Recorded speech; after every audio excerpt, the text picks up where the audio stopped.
हाँ तो विद्यार्थियों, आपका स्वागत है आपके अपने YouTube चैनल मैथ्स पॉइंट पर। आज हम नए टॉपिक की ओर बढ़ेंगे। हम नया टॉपिक जो पढ़ने जा रहे हैं वो कक्षा 12 का वर्तमान हासमान फलन की हम लोग आज बात करेंगे। अब देखो, वर्तमान हासमान फलन क्या होती है, इससे पहले हम लोग सबसे पहली बात करते हैं। देखो, एक दिष्ट फलन, एक दिष्ट फलन, एक दिष्ट फलन क्या होती है, जिसको मोनोटोनिक फंक्शन बोला जाता है, मोनोटोनिक फंक्शन। तो ये एक दिष्ट फलन क्या होती है? देखो, एक दिष्ट फलन का मतलब होता है ऐसा फलन जिसका ग्राफ या तो ऊपर की ओर चढ़े या नीचे की ओर उतरे। तो ऐसा फलन जिसका ग्राफ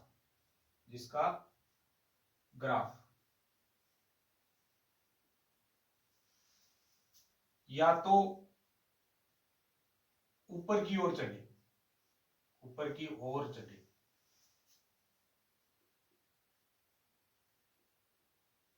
या नीचे की ओर उतरे, नीचे की ओर उतरे।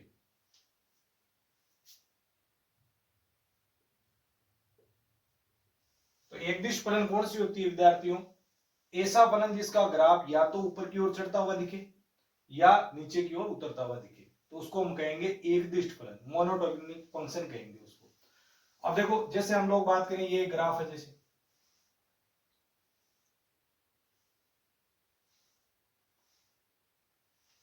ये देखो, एग्जांपल तौर पे हम लोग बात कर रहे हैं y बराबर e की पावर x, e की पावर x का ग्राफ कैसा होता है? e की पावर x का ग्राफ देखो ऐसा, ये देखो ऊपर की ओर चढ़ रहा है ग्राफ, तो इसको हम लोग क्या कहेंगे? एक दिष्ट फलन कहेंगे, एक दिष्ट। अब हम लोग बात करें,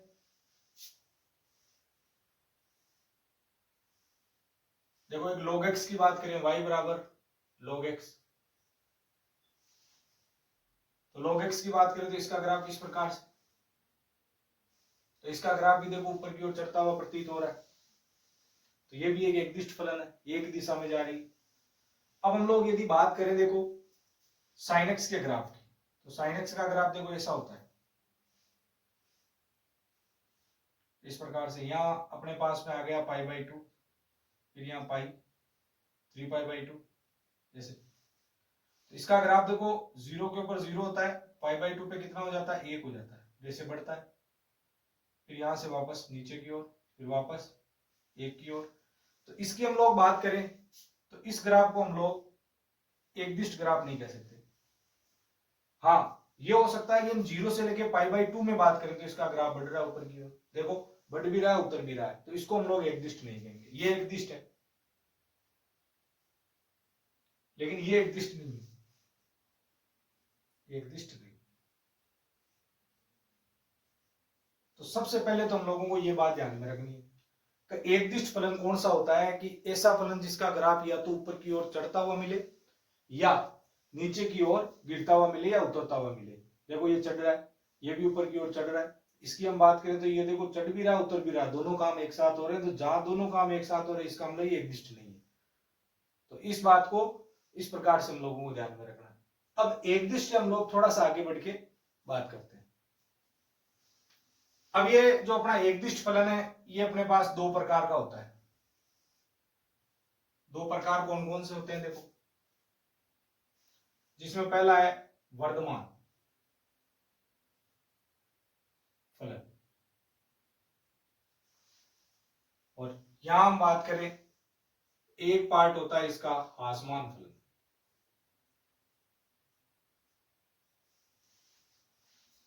तो वर्धमान का मतलब हो गया ग्राफ ऊपर की ओर चढ़ता हुआ हो, चढ़ता हुआ मतलब जब हम ग्राफ बना रहे हैं तो ऊपर की ओर चढ़ता हुआ ग्राफ बन रहा है, ऊपर की ओर जा रहा है। जैसे e की पावर x की ग्राफ की हमने बात करी थी, देखो इसका ग्राफ इस प्रकार से था, e की पावर x का। y बराबर e की पावर x की ग्राफ की बात करिए तो इसका ग्राफ ऐसा, इसका मतलब ये ऊपर की ओर चढ़ता हुआ ग्राफ। तो इसको हम लोग क्या कह रहे हैं? वर्तमान फलन कह रहे हैं e की पावर x को, ये हमेशा ही वर्तमान होता है। अब हम लोग बात करें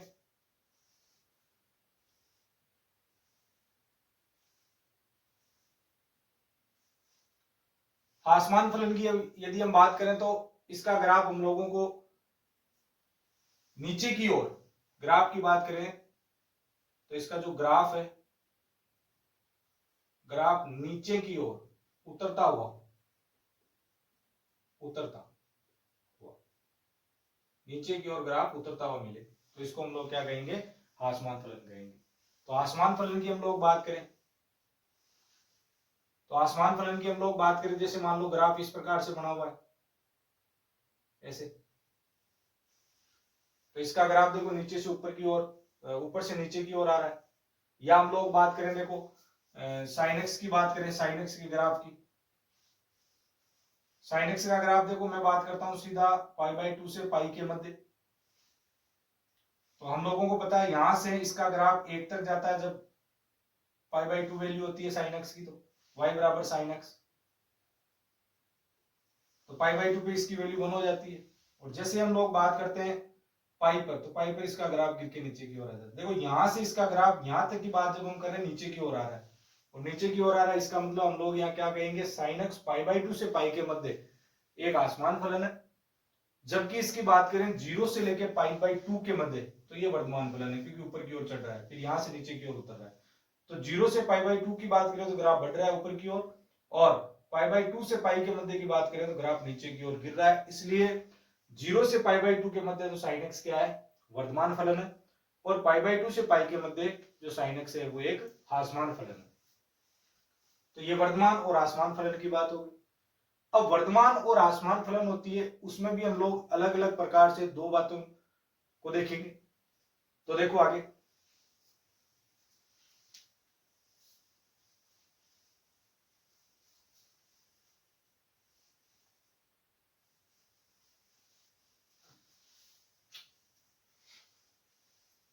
अब वर्तमान में देखो, वर्तमान मतलब ग्राफ ऊपर की ओर चढ़ता हुआ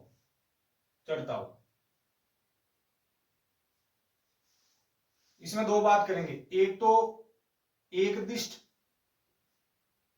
वर्तमान, एक हम लोग बात करेंगे निरंतर वर्तमान। एकदिष्ट वर्तमान और निरंतर वर्तमान। एकदिष्ट वर्तमान को हम लोग वर्तमान कहते हैं,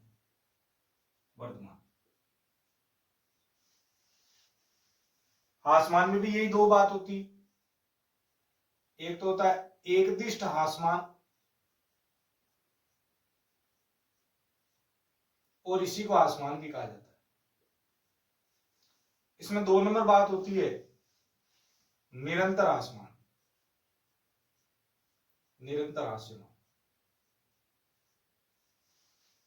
अब देखो एकदिष्ट का और निरंतर का मतलब क्या होता है। एकदिष्ट वर्तमान की यदि हम बात करें तो ग्राफ इस प्रकार से बढ़े, इस प्रकार से। यहां क्या हुआ, देखो ग्राफ कांस्टेंट हो गया, कुछ पॉइंट ऐसे थे जिन पर ग्राफ क्या हो गया, कांस्टेंट, लेकिन ऊपर की ओर बढ़ रहा है, इसलिए वर्तमान का ग्राफ है। लेकिन ग्राफ लगातार बढ़े, कहीं पे भी परिवर्तन की दर शून्य ना हो, लगातार बढ़ रहा हो, इसका मतलब हम लोग कहेंगे वो निरंतर वर्तमान है फलन।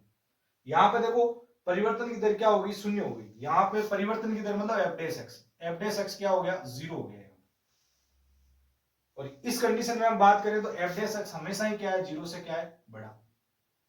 परिवर्तन की दर बढ़ रही है, 0 से बढ़ी है, 0 से बढ़ी है, इसका मतलब फलन है वो लगातार बढ़ रहा है, लगातार बढ़ रहा है, इसका मतलब निरंतर वर्तमान की बात हुई। एकदिष्ट हासमान की बात करें तो ग्राफ नीचे की ओर उतरता हुआ हो ऐसे। देखो कुछ पॉइंट है, यहां एफ डैश एक्स की वैल्यू क्या होगी, 0 होगी, यहां एफ डैश एक्स की वैल्यू क्या होगी, 0 होगी। तो कुछ पॉइंट ऐसे आए जिन पर देखो ग्राफ नीचे की ओर उतर तो रहा है, लेकिन कुछ पॉइंट ऐसे हैं जिन पर एफ डैश एक्स मतलब परिवर्तन की दर है वो क्या होगी, शून्य होगी, परिवर्तन हुआ ही नहीं वहां पे। अब हम लोग बात करें निरंतर हासमान की। निरंतर हासमान मतलब लगातार इसे उतरता हुआ ग्राफ बने, कहीं पे भी एफ डैश एक्स की वैल्यू है वो शून्य ना हो, हमेशा ही क्या हो, शून्य से छोटी हो, कम। यदि परिवर्तन की दर शून्य से कम रहेगी तो ग्राफ नीचे की ओर आएगा, और परिवर्तन की दर यदि शून्य से बड़ी रहेगी, 0 से बड़ा रहेगा मान, तो हमेशा ग्राफ निरंतर चढ़ेगा ऊपर की ओर। अब देखो इन्हीं बातों को ध्यान में रखते हुए हम लोग क्या करेंगे, कुछ क्वेश्चन आते हैं जिनको हम लोगों को चेक करना होता है कि ये वर्तमान कहां पे, आसमान कहां पे, अंतराल उनका बताना होता है, तो उसकी भी हम लोग बात करेंगे। तो देखो इससे आगे हम लोग बात करते हैं। तो देखो आगे, माना एक फलन है हम लोगों के पास y बराबर एफ एक्स, कोई भी फलन है, अंतराल अंतराल सैवर्त अंतराल a, b में। एक नंबर बात, उसमें भी पहली बात, एक दिष्ट वर्धमान कैसे चेक करेंगे, तो ध्यान रखना एक दिष्ट वर्धमान होगी यदि, पहली बात ये एक दिष्ट वर्धमान कब होगी, तो ध्यान रखना है एफ डेस एक्स निकालना है और देखना है कि एक्स के ऐसे कौन कौन से मान है जिस पर फलन का मान एफ डेस एक्स का मान 0 से बड़ा हो उसके बराबर हो। ऐसे कौन कौन से पॉइंट है, वो पॉइंट ढूंढने। नंबर 2 बात, निरंतर वर्धमान की बात आ जाती है। देखो निरंतर वर्धमान होगी यदि एफ डेस एक्स का मान 0 से क्या हो, बड़ा। देखो यहां पर 0 के बराबर भी है, बराबर है तो हम लोगों ने अभी बात करी थी परिवर्तन की दर यदि शून्य होगी तो इसका मतलब वर्धमान फलन है, और परिवर्तन की दर शून्य नहीं हुई, लगातार बढ़ रही है ग्राफ, इसका मतलब वो क्या है, निरंतर वर्धमान है, लगातार बढ़ रहा है। तो एफ डेस एक्स का मान क्या हो, 0 से बड़ा। ये दो बात यहां ध्यान रखनी। दूसरी बात, इसमें पहली बात, एक दिष्ट हासमान होगी फलन यदि एफ डेस एक्स का मान क्या आ जाए, अब आसमान है तो 0 से छोटा, ऐसे ध्यान रखो, आसमान तो छोटा, वर्धमान तो बड़ा, 0 से छोटा या उसके बराबर। नंबर 2 बात, निरंतर हास्यमान होगी यदि एफ डेस एक्स की वैल्यू 0 से क्या हो, छोटी हो। देखो 0 से बड़ी या बराबर हो एफ डेस एक्स तो फलन हमेशा वर्धमान होता है, एक दिष्ट वर्धमान इसी को कहते हैं। एफ डेस एक्स का मान 0 से बड़ा तो निरंतर वर्धमान, 0 से छोटा या बराबर तो हास्यमान, और एफ डेस एक्स का मान 0 से छोटा तो उसको हम कहेंगे निरंतर हास्यमान। ये बात हम लोगों को ध्यान में रखनी। इससे ही अपने सवाल है वो पूरे कंप्लीटली सोल्व हो जाएंगे। वर्धमान आसमान से संबंधित जितने भी क्वेश्चन होंगे वो सारे इस फॉर्मेट पर हम लोग सोल्व कर पाएंगे आराम से। यदि ये बातें हम लोगों को पता है तो उन बातों को हम लोग आसानी से सोल्व कर पाएंगे। तो देखो अब आगे हम लोग बात करते हैं क्वेश्चनों पर। हाँ तो विद्यार्थियों देखो इस क्वेश्चन की हम लोग बात करेंगे। सिद्ध कीजिए कि R पर जो एपेक्स दे रखा है 3x प्लस में 17 से प्रदत्त जो फलन है वो निरंतर वर्धमान है। निरंतर वर्धमान है, सिद्ध करना है इस बात को।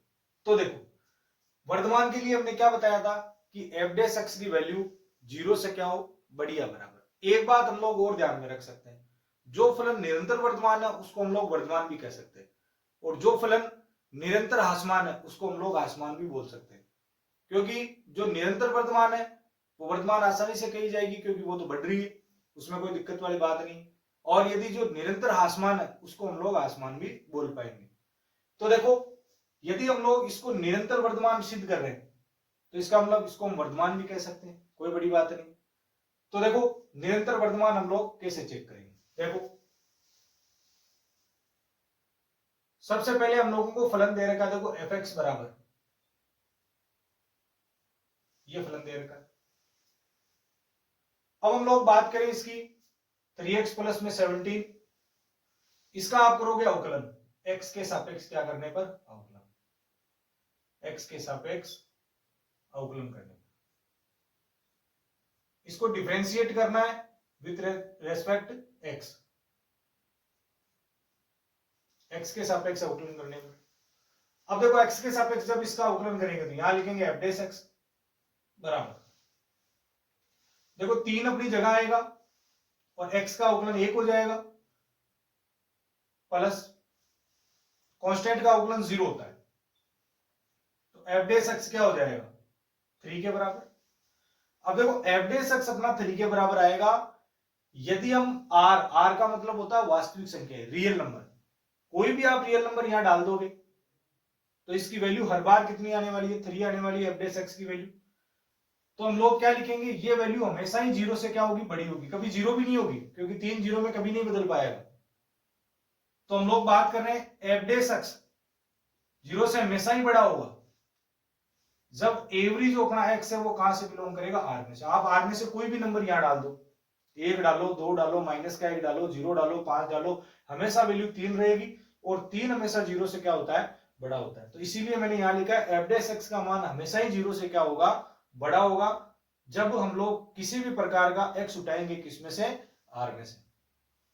तो एफ डेस एक्स का मान जीरो से बड़ा हो गया, अतः एफ एक्स कौन सा फलन है, एफ एक्स एक निरंतर वर्धमान फलन है, निरंतर वर्धमान फलन, वर्धमान फलन। तो ऐसे इस क्वेश्चन को हम लोग सोल्व करेंगे। तो सिंपल वे में यदि हम लोग एक बार अवकलन कर लेंगे और उन पॉइंट को हम लोग पता कर पाएंगे कहां पर ये जीरो हो रहा है, उसकी हम लोग भी बात करेंगे आगे। एफ डेस एक्स का मान यदि जीरो से बढ़ा तो फलन क्या होगी, निरंतर वर्धमान फलन। तो अगला सवाल, सवाल नंबर 2, पहला क्वेश्चन हो गया, दूसरा देखो। कह रहा है कि सिद्ध कीजिए कि आर पर, आर मतलब वास्तविक संख्याओं के समुच्चय की बात कर रहा है, एफ एक्स बराबर ई की पावर 2x से प्रदत्त फलन निरंतर क्या है, वर्धमान फलन है। तो निरंतर वर्धमान चेक करना है। तो देखो सबसे पहले फलन एफ एक्स बराबर ई की पावर 2x, ये लिख दिया। इसका x के सापेक्ष अवकलन करेंगे तो वो आएगा एफ डेस एक्स बराबर ई की पावर x का हम लोग अवकलन जानते हैं क्या होता है, ई की पावर x होता है। ई की पावर x का क्या होता है, ई की पावर x। लेकिन ये ई की पावर x नहीं है, ये ई की पावर 2x है। तो देखो इस ऊपर वाले का पूरे को x मान के हमने एक बार तो लिख दिया, लेकिन इसका अवकलन एक बार पूरे का और करना पड़ेगा। तो 2x का अवकलन क्या हो जाएगा, 2 हो जाएगा। तो इस 2 को यहां आगे लगा दें। अब देखो ये हम लोग बात करें एफ डेस एक्स, ये एफ डेस एक्स आप x की वैल्यू इस x की जगह इस r में से किसी भी r को, r का मतलब हो गया कोई भी रियल नंबर, जैसे 1/2 है, √3 है, 5 है, 0 है, जितने भी परिमेय संख्याएं, जितने भी अपरिमेय संख्याएं, कोई भी नंबर हम लोग यहां लगाएंगे। किसी भी नंबर को आप लगा के देख लो, 0 को लगा लो, 0 को लगाते ये वैल्यू 1 हो जाएगी, 5 को लगा लो, माइनस का नंबर कोई भी लगा लो, ये वैल्यू कभी भी 0 से छोटी नहीं आएगी, हमेशा 0 से क्या आएगी, बड़ी, और नहीं कभी ये 0 बनेगा, ऐसा कोई वैल्यू नहीं है। क्योंकि ये e की पावर जो 2x है ना, ये कभी भी 0 के बराबर नहीं होगा। जब एवरी अपना x है वो कहां से बिलोंग करेगा, r से। तो ये बात हम लोगों को ध्यान में रखनी है। कोई भी आप रियल नंबर रख दोगे तो ये 0 के बराबर नहीं होगा, और जब ये 0 के बराबर नहीं होगा इसका मतलब ये हर बार 0 से क्या होगा, बड़ा होगा। हर बार 0 से क्या होगी, ये चीज बड़ी होगी। तो हम लोग कह सकते हैं कि एफ डेस एक्स का मान हर बार 0 से बड़ा होगा जब एवरी अपना x है वो कहां से बिलोंग करेगा, r से बिलोंग करेगा। r मतलब कोई भी रियल नंबर आप रखोगे तो e की पावर x का मान हमेशा ही क्या आएगा, 0 से बड़ा आएगा। तो एफ डेस एक्स का मान 0 से बड़ा है, इसका मतलब हो गया कि जो फलन है अपनी वो क्या है, निरंतर वर्धमान फलन है। और ये बात हमने करी थी कि e की पावर x है हमेशा एक वर्धमान फलन है, क्योंकि इसका जो ग्राफ है वो इस प्रकार से बनता है, e की पावर 2x है थोड़ा तेजी से बढ़ेगा, इस प्रकार से ऐसा होता है इसका ग्राफ। तो ये हमने देखा था। तो ये निरंतर वर्धमान फलन है, ये एक परफेक्ट एग्जांपल है निरंतर वर्धमान फलन का, e की पावर x। अब देखो आगे देखते हैं। हाँ तो विद्यार्थियों अब इस क्वेश्चन की बात करते हैं हम लोग। क्वेश्चन नंबर 3, सिद्ध कीजिए कि एफ एक्स बराबर साइन एक्स से प्रदत्त फलन 0 से π/2 में तो निरंतर वर्धमान है, और π/2 से पाई में निरंतर ह्रासमान है, और 0 से पाई में न तो वर्धमान नहीं ह्रासमान। सुनना बात, एक बार इसको हम लोग ग्राफ से भी समझ सकते हैं। हम लोगों को पता होना चाहिए साइन एक्स का ग्राफ कैसा होता है। अभी हमने बात करी थी साइन एक्स का ग्राफ ऐसा होता है, ऐसा, इस प्रकार से। यहाँ क्या होता है पाई, और यहाँ पे क्या होता है 2 पाई। यहाँ क्या होता है π/2, π/2 पे इसकी वैल्यू कितनी हो जाती है, 1 हो जाती है। यहाँ पे y का मान 1 हो जाता है, और यहाँ होता है 3π/2, जिस पर वैल्यू कितनी हो जाती है y बराबर -1। अब देखो हम लोग बात करें यहां से इसका ग्राफ, देखो 0 से बढ़ना शुरू हुआ, π/2 तक बढ़ा, इसका मतलब 0 से π/2 में फलन क्या है, निरंतर वर्तमान है, और यही इसने बोला था। फिर हम लोग बात करें π/2 से पाई के मध्य, और π/2 से पाई के मध्य यदि हम बात करें, देखो π/2 से पाई के मध्य ग्राफ नीचे की ओर आ रहा है, तो ऊपर से देखो नीचे की ओर जब ग्राफ आता है, इसका मतलब वहां ग्राफ क्या होता है या फलन क्या होती है, हास्यमान होती है, और ये तो लगातार आ रहा है। तो यहां पर देखो π/2 से पाई के मध्य निरंतर आसमान, तो आप देख लो π/2 से पाई के मध्य ग्राफ नीचे की ओर आ रहा है, इसका मतलब इसमें ये क्या है, आसमान है। अब देखो 0 से पाई की बात करें, 0 से पाई, ये 0 से पाई, इसमें फलन न तो वर्तमान है, नहीं आसमान है। ऐसा क्यों? क्योंकि देखो 0 से पाई की हम यदि बात करें तो उसमें देखो कुछ दूरी पर फलन वर्तमान है और कुछ दूरी पर आसमान है। तो यदि एक ही अंतराल में कोई भी फलन हो f(x), एक ही अंतराल में यदि वो वर्तमान हो और उसी अंतराल में आसमान भी आ जाए, वर्तमान और आसमान, देखो एक ही अंतराल में 0 से पाई के मध्य वर्तमान और आसमान दोनों बता रहा है, और वर्तमान और आसमान दोनों बता रहा है, इसका मतलब फलन उस कंडीशन में न तो उस अंतराल में आसमान होगा और न ही वर्तमान होगा। अब इस क्वेश्चन को हम लोग मेथड से करेंगे, तो कैसे करेंगे, यहां से हमने समझ ली बात को, अब मेथड से करेंगे तो कैसे करेंगे। देखो मेथड से करने के लिए सबसे पहला काम, देखो फलन उठाएंगे f(x) बराबर sin x, ये फलन उठा लिया, इस फलन का हम लोग अवकलन कर देंगे x के सापेक्ष, तो x के सापेक्ष क्या करेंगे, अवकलन, और x के सापेक्ष अवकलन करने पर, x के सापेक्ष जब अवकलन करेंगे तो देखो f' की वैल्यू क्या होगी, f' इक्वल टू क्या हो जाएगा, sin x का अवकलन क्या हो जाता है, cos x हो जाता है, sin x का अवकलन क्या हो जाएगा, cos x, ये sin x का अवकलन क्या हो गया, cos x हो गया। अब हमने f' की वैल्यू निकाल ली, f' की वैल्यू क्या होगी, cos x होगी।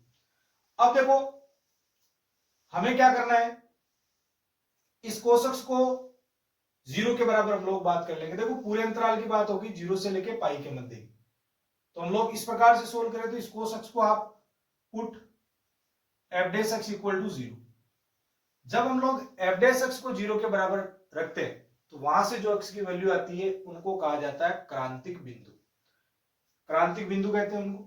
तो क्रांतिक बिंदु f' को 0 के बराबर, यानी cos x 0 हो गया अपना।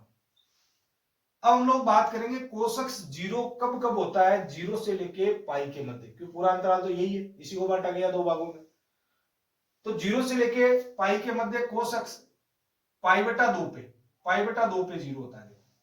तो यहां से x की वैल्यू कितनी आ गई, π/2, x की वैल्यू π/2 आ गई। अब हम लोग इस सवाल को सोल्व कर रहे हैं, तो यहां आप एक संख्या रेखा बना लो, उस पर एक तरफ देखो 0 लिख दो, एक तरफ क्या लिख दो, पाई, क्योंकि पूरा अंतराल यही है, 0 से पाई के मध्य की बात हुई है, वहीं पे कुछ कंडीशन में निरंतर वर्तमान, कुछ में आसमान, और एक में न तो आसमान नहीं वर्तमान। अब देखो इस π/2 को आप बीच में लगाओगे, क्योंकि ये तो इन दोनों के बीच में आएगा π/2, तो अब देखो यहां हम लोगों को ये देखना है कि f' का मान कौन से अंतराल में पॉजिटिव आ रहा है या 0 से बड़ा आ रहा है, पॉजिटिव मतलब 0 से बड़ा और नेगेटिव मतलब 0 से छोटा, और जो पॉजिटिव है इसका मतलब फलन वर्तमान है, और नेगेटिव है इसका मतलब आसमान है। आप देख लो 0 से π/2 की मैं जब भी बात करूंगा, मतलब पहला चतुर्थांश हो गया 0 से π/2, ये देखो यहां आता है 0, यहां आता है π/2, और यहां कौन आता है, पाई आता है। तो मैं 0 से π/2 के मध्य का कोई भी मान यहां से उठाऊं, और 0 से π/2 के मध्य का कोई भी यदि मैं मान उठाता हूं, तो इसमें हम लोगों को पता है सारे के सारे त्रिकोणमितीय अनुपात क्या होते हैं, पॉजिटिव होते हैं। इसके अंदर साइन को और कोसेक को छोड़ करके सारे के सारे क्या होते हैं, ये तो पॉजिटिव होते हैं, और बाकी सब क्या होते हैं, नेगेटिव, यही पॉजिटिव होते हैं, बाकी सारे नेगेटिव होते हैं इसमें। तो 0 से π/2 में सारे पॉजिटिव, इसका मतलब ये cos x भी पॉजिटिव, और cos x पॉजिटिव, इसका मतलब इसमें जो f' का मान है वो क्या होगा, 0 से बड़ा होगा, पॉजिटिव मतलब 0 से बड़ा, तो इसमें ये पॉजिटिव का साइन आएगा। फिर देखो पाई बाई 2 से पाई के मध्य की हम लोग बात करें तो पाई बाई 2 से पाई के मध्य की बात केवल साइन और कोसेक ही पॉजिटिव होता है, बाकी सब नेगेटिव होते हैं। तो इसका मतलब इस कंडीशन में भी कोस एक्स क्या होगा, नेगेटिव। कोस एक्स नेगेटिव मतलब एफ डैश एक्स क्या हो गया, नेगेटिव। तो इस कंडीशन में एफ डैश एक्स क्या होगा, नेगेटिव। अब देखो, जिसमें पॉजिटिव उसमें वर्धमान, जिसमें नेगेटिव उसमें आसमान। तो यहां हम बात करें, हम लोग लिखेंगे अंतराल, कौन सा अंतराल हो गया, देखो 0 से पाई बटा 2 में तो क्या हो गया, निरंतर वर्धमान, ये पॉजिटिव है, इसमें एफ डैश एक्स का मान। फिर हम लोग बात करें अंतराल कौन सा, पाई बाई 2 से पाई, इसमें एफ एक्स क्या हो गया, निरंतर हासमान, नेगेटिव आ रहा है एफ डैश एक्स का मान तो हासमान रहेगा। अब हम लोग बात करें 0 से पाई के मध्य, देखो कुछ अंतराल में तो वर्धमान आ रहा है, कुछ में क्या आ रहा है, हासमान आ रहा है, इसलिए पूरे अंतराल की जब हम बात करेंगे 0 से पाई पूरे अंतराल की बात करेंगे तो इसमें न तो वर्धमान और न ही आसमान, न तो वर्धमान न ही आसमान। इस प्रकार से इस क्वेश्चन को हम लोग सोल्व कर पाएंगे। ऐसे भी कर सकते हैं, यदि हम लोगों को ये पता है सीधा हम लोग यहाँ लिख देंगे भाई पहले अंतराल में ये बड़ा होगा 0 से, दूसरे अंतराल में छोटा होगा, और इस पूरे की बात करेंगे तो बड़ा भी आएगा छोटा भी आएगा, दोनों कंडीशन आ जाए बड़ा और छोटा, तो इसका मतलब वहां पे फलन न तो वर्धमान होता है नहीं आसमान होता है। इस प्रकार से इस क्वेश्चन को हम लोग सोल्व कर पाएंगे। ये संख्या रेखा है, अंतराल पूरा लगा लिया हमने, देखो 0 से पाई की बात हुई थी क्योंकि इसी को तोड़ के लिखा हुआ है, तो इस प्रकार से कर लेंगे इस सवाल को। अब देखो इस क्वेश्चन की बात करते हैं, इसमें क्या पूछा हुआ है, वह अंतराल ज्ञात करो जिसमें यह फलन निरंतर वर्धमान है और निरंतर आसमान है, दोनों अंतराल अलग अलग बताने। वह अंतराल बताना जिसमें फलन वर्धमान निरंतर और निरंतर आसमान हो, दोनों अंतराल बताने अलग अलग। तो ये क्वेश्चन थोड़े देखो काम का क्वेश्चन है, इसको हम लोग करना सीखेंगे क्योंकि पेपर में इस प्रकार के क्वेश्चन पूछता है। अब देखो सबसे पहले फलन उठाएंगे एफ एक्स बराबर 2x स्क्वायर माइनस 3x, ये उठा लिया क्वेश्चन, फलन उठा लिया एफ एक्स बराबर 2x स्क्वायर माइनस में 3x। अगला काम क्या रहता है, प्रत्येक क्वेश्चन को एक ही तरीके से करो, अगला काम है अवकलन करने का। तो x के सापेक्ष इसका क्या कर दो, अवकलन, x के सापेक्ष क्या कर दो, अवकलन, अवकलन करने का। तो एफ डैश एक्स क्या होगा, देखो दो अपनी जगह है, एक्स स्क्वायर का क्या हो जाएगा 2x हो जाएगा, दो आगे आ जाएगा, एक घात कम हो जाएगी, तो यहाँ 4x बन जाएगा। इसकी बात करेंगे कांस्टेंट अपनी जगह रहेगा, x का अवकलन कितना हो जाएगा, 1 हो जाएगा। तो किसके बराबर रख दो, 0 के बराबर रख दो, ये रहा 0। अब यहां पे देखो 4x माइनस में 3 इक्वल टू 0, तो यहां से 4x बराबर आ गया 3, तो यहां से x बराबर आ गया 3/4, x की वैल्यू आ गई 3/4। अगला काम क्या है, जब देखो हम लोगों को अंतराल दिया हुआ है तो संख्या रेखा पर स्टार्टिंग पॉइंट और अंतिम पॉइंट उस अंतराल को ही लिया जाता है, यहाँ पे और यहाँ पे अंतराल दिया हुआ है। तब अंतराल यदि हमें नहीं दिया हुआ तो देखो इधर वाला जो पॉइंट है वो तो माइनस इंफाइनाइट होता है, इधर वाला पॉइंट प्लस इंफाइनाइट होता है। अब इस पॉइंट को इन दोनों पॉइंट के मध्य जितने भी पॉइंट है उनको एडजस्ट करना है, तो यहाँ पे ये देखो बीच में आ गया 3/4, ये आएगा कहीं इन दोनों के बीच में, तो ये अपना पॉइंट हो गया 3/4। अब देखेंगे कि 3/4 से आगे वाले की बात करेंगे और एक पीछे वाले की बात करेंगे, किसमें एफ डैश एक्स का मान पॉजिटिव आता है, किसमें नेगेटिव आता है। ये अपना एफ डैश एक्स का 3/4, इससे आगे कोई भी एक वैल्यू उठा लो, मैंने मान लो यहां से इसके क्लोज का ही वैल्यू उठा लिया, 5 उठा लिया, और 5 उठा करके यहां डाल दिया, देखो एफ डैश एक्स में, तो 5 या रखूंगा, 5 चौके 20, 20 में से 3 कम हो गए तो अपने 17 बचे, और एफ डैश एक्स का मान देखो 17 आ रहा है जो कि पॉजिटिव आ रहा है, तो इसका मतलब इस अंतराल में एफ डैश एक्स क्या होगा, पॉजिटिव होगा।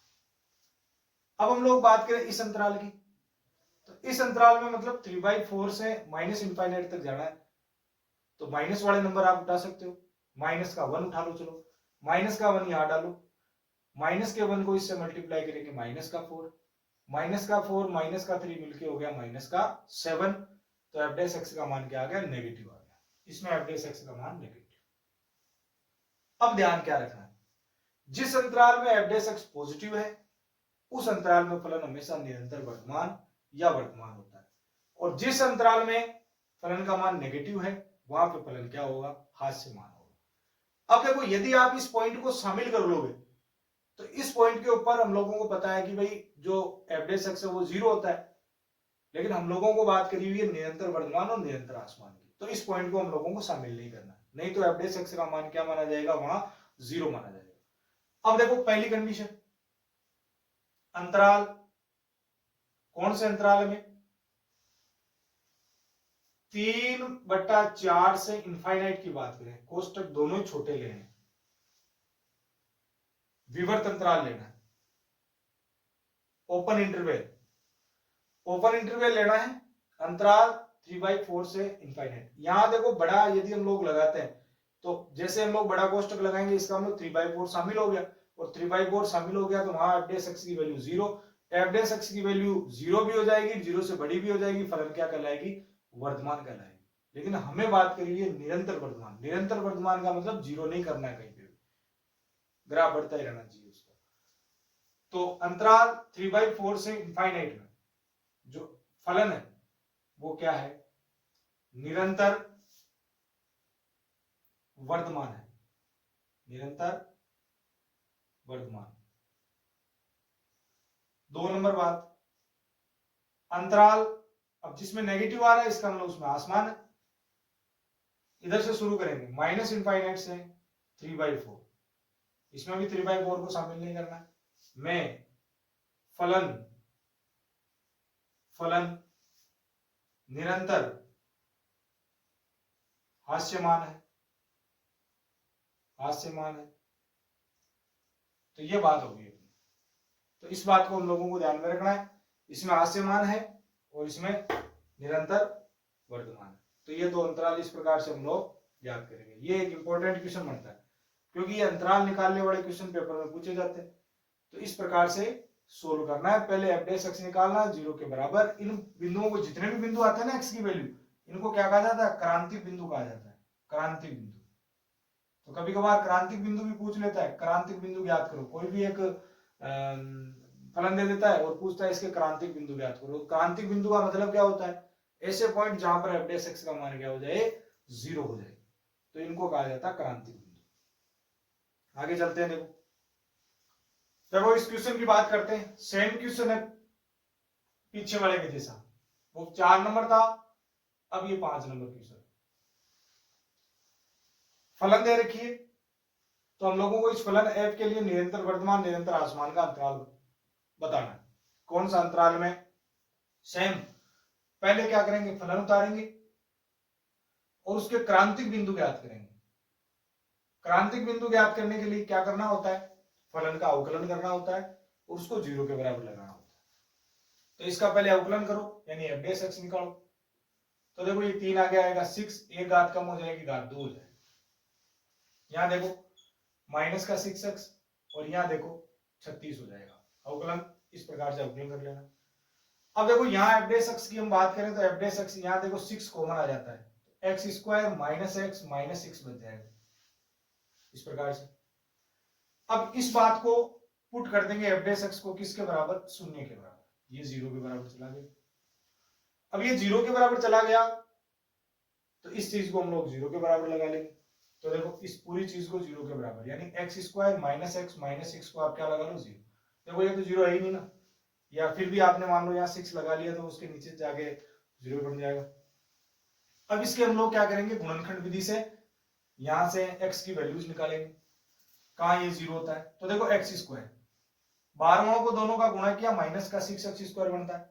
बीच वाले के ऐसे दो टुकड़े करने कि उन टुकड़ों का गुणा करें तो माइनस का 6x स्क्वायर मिले, और जोड़े या घटाए तो माइनस का x मिले। तो हम लोग लिख सकते हैं माइनस का 3x और प्लस का 2x और माइनस में 6 इक्वल टू 0। यहां देखो x कॉमन आ गया इन शुरू वाले में से, x माइनस 3, यहां से देखो 2 कॉमन आ गया तो x माइनस 3 इक्वल टू 0। ये दोनों सेम बचते हैं। अब देखो x माइनस 3 कॉमन निकाल लो तो यहां क्या बच गया, x प्लस 2 इक्वल टू 0। अब देखो या तो ये 0 होगा तो x की वैल्यू कितनी आएगी, 3, या ये 0 होगा तो यहां से x की वैल्यू कितनी आएगी -2। तो अभी हमने बात करी थी जब अंतराल नहीं दिया हुआ तो संख्या रेखा बढ़ाएंगे -इनफाइनाइट से लेकर के +इनफाइनाइट तक, और जो पॉइंट दे रखे उन पॉइंट को लगा देंगे। देखो -2 है, इसको आप इधर लगा लो, और 3 है तो -2 से उधर आएगा, क्योंकि हमें पता है पॉजिटिव वाली संख्याएं इस तरफ आती है, नेगेटिव वाली इस तरफ आती है, इसी हिसाब से। अब इसके देखो कितने पार्टीशन हो गए, 1, 2 और 3 पार्टीशन हो गए। तो कौन से में निरंतर वर्धमान है, कौन से में निरंतर ह्रासमान है, केवल पॉजिटिव नेगेटिव चिन्ह देखने हम लोगों को। और निरंतर नाम जब भी आ जाए ना, इन पॉइंटों को शामिल नहीं करना है। बस कोष्टक हमेशा हम लोगों को कौन सा लेना है, छोटा कोष्टक यूज करना है, जब तक निरंतर और ये निरंतर नाम जब तक दिखता रहे तब तक। अब देखो सबसे पहले 3 से बड़े मानों की बात करते हैं, यहां हम लोग बात करेंगे 3 से बड़े मान यहां रखेंगे, पॉजिटिव आता है नेगेटिव, फिर उधर से हम लोग अल्टरनेट लगा लेंगे साइनों को। 3 से बड़ा मतलब 4 रख लो, 4 यहां रखोगे 16, फिर 4 यहां रखोगे, और ये 6 मिलकर के कितने हो जाएंगे 10, मतलब यहाँ पॉजिटिव मान बचेगा। आप देख लो खुद लगा करके, पॉजिटिव मान बचेगा, इसमें पॉजिटिव तो इसमें नेगेटिव और इसमें पॉजिटिव, इस प्रकार से एक में पॉजिटिव आएगा, एक में नेगेटिव आएगा, वापस क्या आएगा पॉजिटिव आएगा। इसमें नेगेटिव आएगा, देखो आप यहां से कोई वैल्यू जैसे 0 लगा लो तो 0 इसके बीच का ही, -2 और 3 के बीच का, यहाँ 0 यहाँ 0, -6 गुणा होगा -36 जो कि नेगेटिव है। और फिर देखो -इनफाइनाइट से -2 तो -3 रख लो, माइनस का 9 प्लस का 9 हो जाएगा यहाँ स्क्वायर करने पे, और फिर यहाँ रखेंगे -3 रखेंगे तो ये पॉजिटिव हो जाएगा, 12 हो जाएंगे, 6 कम होंगे, 6 बच जाएंगे, 36 वही क्या आएगा पॉजिटिव वैल्यू आएगा। तो हम लोग यहाँ क्या लिखेंगे, पहली बात निरंतर वर्धमान अंतराल, वर्धमान अंतराल कौन सा आएगा, वर्धमान, वर्धमान नाम आया है इसका मतलब पॉजिटिव है। एक तो कौन सा हो जाएगा -इनफाइनाइट से -2, कोष्टक छोटे वाला लेना, निरंतर नाम है, यूनियन एक हो जाएगा 3 से लेके इनफाइनाइट। दूसरी बात निरंतर ह्रासमान की बात करनी है, तो निरंतर ह्रास्यमान अंतराल कौन सा होगा, तो निरंतर ह्रास्यमान अंतराल होगा, देखो यहाँ नेगेटिव आ रहा ना, तो ह्रासमान मतलब नेगेटिव, तो यहाँ आ जाएगा -2 से 3। इस प्रकार से अंतराल निकालेंगे, ये अंतराल इस प्रकार से निकालना होता है, और पेपर में इस प्रकार का क्वेश्चन पूछा जाता है। पूछा जा सकता है कि क्रांतिक बिंदु ज्ञात करो, तो यहां तक निकालना पड़ेगा, यहां तक, ये क्रांतिक बिंदु है, इन बिंदुओं को हम लोग कहते हैं क्रांतिक बिंदु, ये होते हैं क्रांतिक बिंदु, क्रांतिक। इस प्रकार से ध्यान रखना, क्यों क्रांतिक बिंदु की डेफिनेशन क्या होती है, ऐसे पॉइंट जिन पर f(x) की वैल्यू क्या हो जाए, 0 हो जाए, तो इस प्रकार से क्रांतिक बिंदु हम लोगों को याद करना है। तो आगे की क्लास में इससे आगे के क्वेश्चन देखेंगे, तो आपको रेगुलर ये क्लास लेते रहना है, आगे के जो क्वेश्चन है उनका भी हम लोग इसी तरीके से ट्रीटमेंट करेंगे। ठीक है, ओके बाय।